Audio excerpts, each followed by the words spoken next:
एक महत्त्वाची आणि मोठी बातमी, कांद्यावरची निर्यात बंदी उठवलेली आहे। केंद्र सरकारने हा एक मोठा निर्णय घेतलाय। 40% निर्यात शुल्क लावून कांदा निर्यात आता करता येणार आहे। सर्वच देशांमध्ये आता कांदा निर्यात करता येणार आहे। महत्त्वाची बातमी आपण पाहताय। कांद्यावरची निर्यात बंदी आता केंद्र सरकारने उठवलेली आहे। शेतकऱ्यांसाठी, कांदा उत्पादकांसाठी हे एक दिलासादायक बातमी म्हणावी लागेल। कांद्यावरची निर्यात बंदी आता उठवलेली आहे। केंद्राने हा मोठा निर्णय घेतलाय।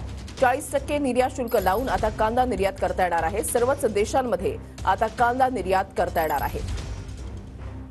कांद्याची निर्यात जी आहे ती केंद्राने बंद केलेली होती आणि यावरून खूप मोठा रोष जो आहे तो पाहायला मिळालेला होता। आक्रमक पवित्रा शेतकऱ्यांचा पाहायला मिळालेला होता। टीका सुद्धा सरकारवर होत होती। मात्र आता निवडणुकांच्या तोंडावर हा एक महत्त्वपूर्ण निर्णय घेण्यात आलेला आहे। कांद्यावरची निर्यात बंदी उठवण्यात आलेली आहे। केंद्र सरकारने हा एक मोठा निर्णय घेतलेला आहे। 40% निर्यात शुल्क लावून आता कांदा निर्यात जो आहे तो करता येणार आहे आणि महत्त्वाचं म्हणजे सर्वच देशांमध्ये आता कांदा निर्यात करता येणार आहे।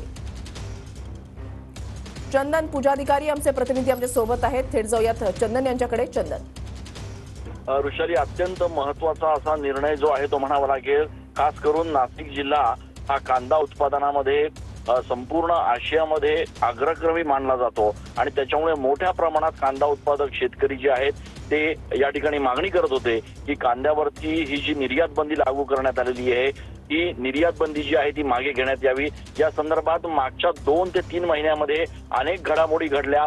अनेक नेत्यांनी, केंद्रीय नेत्यांशी संपर्क साधला आणि एकूणच या संपूर्ण प्रकरणावर तोडगा काढण्याचा प्रयत्न केला होता। मात्र या सगळ्या चर्चा निष्फळ ठरत होत्या। नाशिकच्या खासदार ज्या आहेत दिंडोरीच्या भारती पवार, ज्या मंत्री देखील होत्या, त्यांनी देखील या संदर्भात मध्यस्थी करून कांद्याच्या प्रश्नाबाबत काहीतरी निर्णय व्हावा यासाठी प्रयत्न केला होता। मात्र आता या संदर्भातलं नोटिफिकेशन जे आहे ते जारी करण्यात आलेलं आहे। 40% एक्सपोर्ट ड्युटी लावून या ठिकाणी शेतकऱ्यांना आता कांदा निर्यात जी आहे ती करता येणार आहे आणि त्यामुळे एक मोठा दिलासा कांदा उत्पादक शेतकऱ्यांना मिळाला आहे। नक्कीच धन्यवाद चंदन दिलेल्या सविस्तर माहितीसाठी।